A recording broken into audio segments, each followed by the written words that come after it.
গরমের একটা জনপ্রিয় ফুল হচ্ছে জিনিয়া ফুল। জিনিয়া ফুলের জন্য মাটি প্রস্তুত করেছি 50 ভাগ বাগানের মাটি, 40 ভাগ গোবর সার বা ভার্মি কম্পোস্ট। গোবর সার 1 বছরের পচানো গোবর সার লাগবে, আর 10 ভাগ বাড়ি তৈরি করার লাল বালি। এই মিক্স করে মাটি তৈরি করছি। তার সঙ্গে একটু দিয়েছি সর্ষের গুঁড়ো খোল, শিং চাচা আর হাড় গুঁড়ো,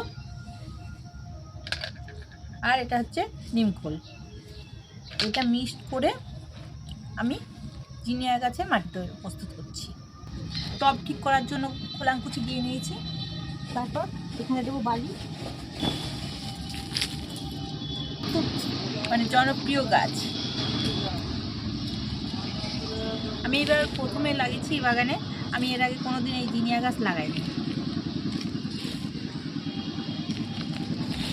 গাছের গোড়াটা ভালো করে টাইট করে দিতে হবে, যাতে গাছের গোড়ায় হাওয়া না থাকে, তাহলে গাছে ফাঙ্গাস লেগে যাবে।